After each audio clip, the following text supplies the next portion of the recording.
السلام علیکم ورحمۃ اللہ وبرکاتہ۔ ناظرین، آپ دیکھ رہے ہیں زین مدنی اسلامک چینل اور میں ہوں آپ کا میزبان محمد زین مدنی۔ ناظرین، آج ہم ایک نئی ویڈیو لے کر آپ کی خدمت میں حاضر ہوئے ہیں۔ جیسا کہ آپ کو معلوم ہے کہ ہم ریاض الصالحین ریکارڈ کر رہے ہیں، تو آج ہم حدیث نمبر 19 ریکارڈ کریں گے۔ نحمده ونصلي على رسوله الكريم اما بعد فاعوذ بالله من الشیطان الرجیم بسم اللہ الرحمن الرحیم۔ ریاض الصالحین جلد اول اور باب نمبر 2، باب التوبہ، توبہ کا بیان، اور حدیث نمبر 19۔ زر بن حبیش کہتے ہیں کہ میں موضوع پر مسح کرنے کا مسئلہ پوچھنے کے لیے حضرت صفوان بن اسال رضی اللہ عنہ کے پاس آیا۔ انہوں نے پوچھا کہ اے زر، کیسے آئے ہو؟ میں نے کہا حصول علم کے لیے۔ آپ نے فرمایا فرشتے اپنے پر طالب علم کے لیے بچھا دیتے ہیں۔ اس علم یعنی دین سے خوش ہو کر جو وہ حاصل کرتا ہے۔ میں نے کہا پیشاب پخانے کے بعد موضوع پر مسح کرنے کی بابت میرے سینے میں اجتماع پیدا ہو گیا ہے۔ آپ نبی علیہ السلام کے صحابہ میں سے ہیں، اس لیے میں آپ سے پوچھنے کے لیے آیا ہوں، کیا آپ نے اس کے بارے میں نبی علیہ السلام کو کچھ بیان کرتے ہوئے سنا ہے؟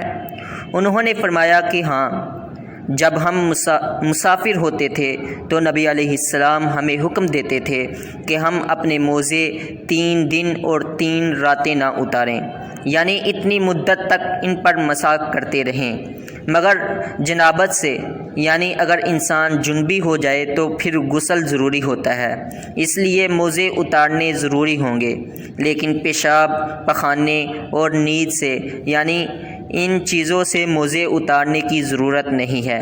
ان کے بعد بدستور مسح جائز ہے۔ میں نے کہا کہ کیا آپ نے نبی علیہ السلام کو محبت کے بارے میں بھی کچھ بیان کرتے ہوئے سنا ہے؟ انہوں نے کہا ہاں، ہم ایک سفر میں رسول اللہ صلی اللہ علیہ وسلم کے ساتھ تھے۔ ہم ایک وقت آپ کے پاس تھے کہ ایک اعرابی یعنی بدو نے آپ کو نہایت اونچی آواز سے پکارا، یا محمد! تو رسول اللہ صلی اللہ علیہ وسلم نے اونچی آواز میں اسے جواب دیا کہ میں یہاں ہوں۔ میں نے اس سے کہا کہ افسوس ہے تجھ پر، اپنی آواز پست کر، تو نبی علیہ السلام کے پاس ہے اور اس طرح اونچی آواز سے بولنا تیرے لیے ممنوع ہے۔ اس نے کہا کہ اللہ کی قسم، میں تو آواز پست نہیں کروں گا۔ اعرابی نے مزید کہا کہ آدمی کچھ لوگوں سے محبت کرتا ہے، حالانکہ وہ ان سے نہیں ملا۔ یہ گویا اس کا سوال تھا جو اس نے کیا۔ نبی علیہ السلام نے جواب میں ارشاد فرمایا، آدمی قیامت کے روز ان لوگوں کے ساتھ ہوگا جن سے اس کو محبت ہوگی۔ پھر آپ ہم سے گفتگو فرماتے رہے تھے کہ آپ نے مغرب کی جانب ایک دروازے کا ذکر فرمایا جس کی چوڑائی کی مسافت 40 یا 70 سال ہے، یا یوں فرمایا کہ اس کی چوڑائی میں ایک سوار 40 یا 70 سال چلتا رہے۔ حدیث کے راویوں میں سے ایک راوی حضرت سفیان فرماتے ہیں کہ یہ دروازہ شام کی طرف ہے۔ اللہ تعالیٰ نے اس دروازے کو اس وقت پیدا فرمایا جب اس نے آسمان و زمین کی تخلیق کی، اور اسی وقت سے یہ توبہ کے لیے کھلا ہوا ہے۔ یہ اس وقت تک بند نہیں ہوگا جب تک سورج اس مغرب کی طرف سے طلوع نہیں ہوگا۔ اسے امام ترمذی وغیرہ نے روایت کیا ہے، اور امام ترمذی فرماتے ہیں کہ یہ حدیث حسن صحیح ہے۔ فوائد و مسائل۔ حافظ صلاح الدین یوسف صاحب اس حدیث کے فوائد و مسائل میں سے پہلا مسئلہ یہ تحریر کرتے ہیں کہ اس سے معلوم ہوا کہ موضوع پر مسح کرنا جائز ہے۔ اس کی مدت مسافر کے لیے 3 دن اور 3 راتیں اور مقیم کے لیے 1 دن اور 1 رات ہے۔ عمومی صورتحال یہی ہے، البتہ بعض خاص سفری ضروریات کے پیش نظر مسافر 1 ہفتہ بھی جرابوں یا موزوں پر مسح کر سکتا ہے۔ جواز مسح کے لیے یہ شرط ہے کہ موزے پاک ہوں اور کامل طہارت کے بعد پہنے گئے ہوں، علاوہ ازیں ٹخنے ڈھکے ہوئے ہوں۔ دوسرا مسئلہ یہ بیان کیا کہ حدث اصغر یعنی وضو ٹوٹ جانے کی صورت میں پیروں کو دھونے کی بجائے موزوں پر مسح کر لینا کافی ہوگا، اور وضو سونے سے، پیشاب پخانے کرنے سے یا ہوا خارج ہونے سے ٹوٹ جاتا ہے۔ البتہ حدث اکبر یعنی جنابت، حیض اور نفاس کی صورت میں موزے اتار کر غسل کرنا ضروری ہے، گویا حدث اکبر سے مسح کا جواز ختم ہو جائے گا۔